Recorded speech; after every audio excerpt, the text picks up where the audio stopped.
Hello hello hello everyone.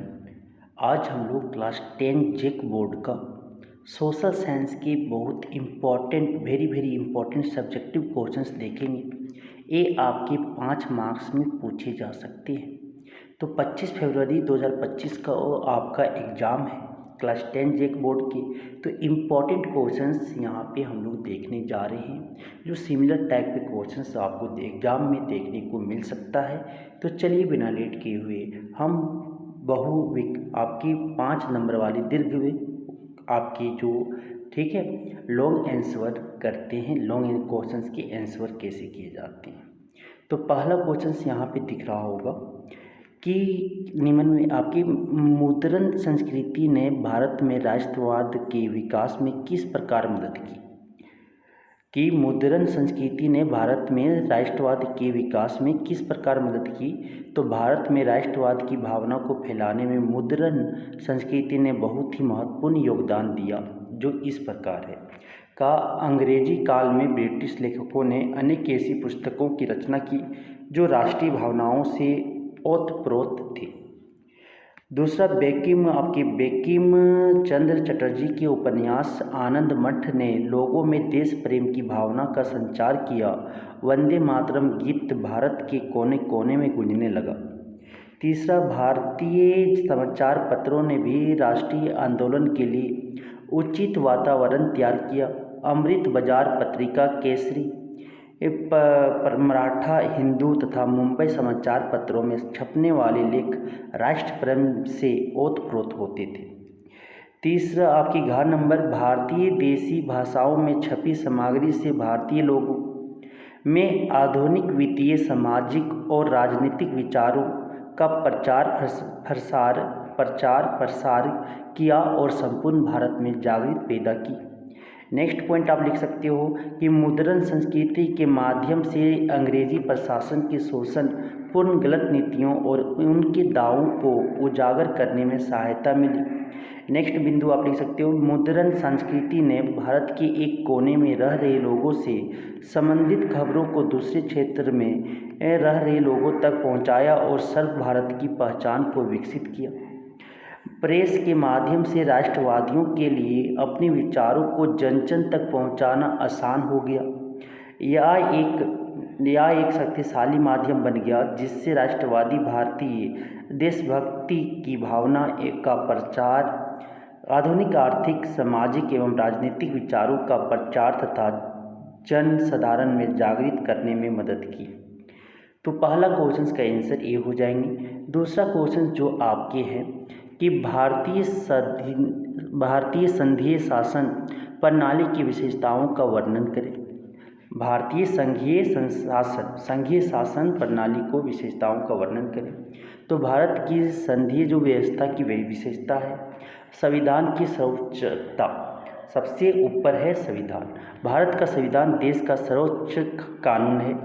Bharat की संसद और विधानमंडल अपनी शक्तियां संविधान से ही प्राप्त करते हैं और अपने अधिकारों एवं कार्यों का प्रयोग कानून के आधार पर ही करते हैं। दूसरा, लिखित संविधान।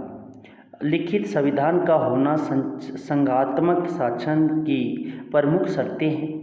लिखित संविधान होने से संघ एवं राज्य में मतभेद की संभावना कम रहती है।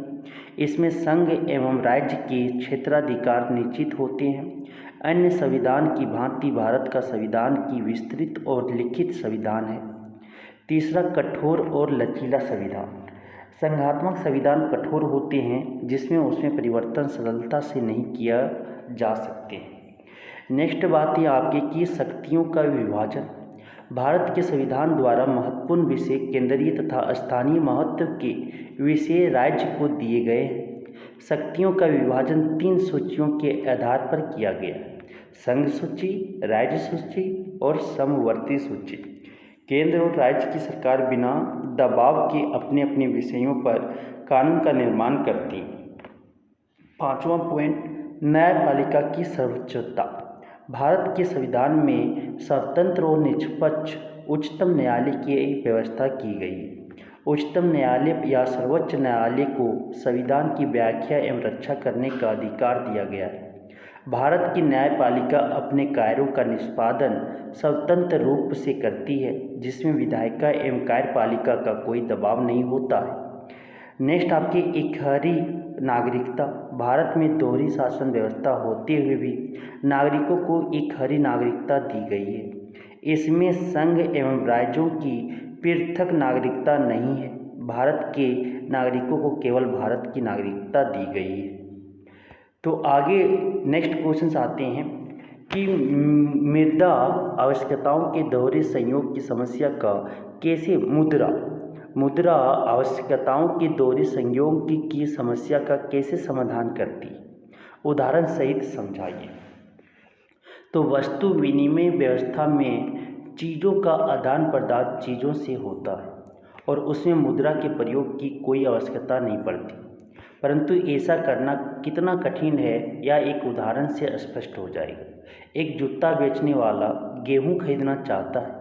पहले तो उसे जूता खरीदने वाला व्यक्ति खोजना पड़ेगा और फिर उसे देखना पड़ेगा कि ऐसा व्यक्ति कहाँ है जो एक तरफ तो जूता खरीदना चाहता है और दूसरी तरफ गेहूं बेचना चाहता है। इस प्रकार इस लेन देन में सहयोग की आवश्यकता पड़ती है। पहले तो जूता खरीदने वाला व्यक्ति खोजा जाए और दूसरे वह गेहूं बेचने के लिए तैयार हो, परंतु मुद्रा के प्रयोग से जूता बनाने वाला किसी को भी अपना जूता बेचकर मुद्रा प्राप्त कर सकता है और इस मुद्रा से वह जहाँ से चाहे गेहूं खरीद सकता है।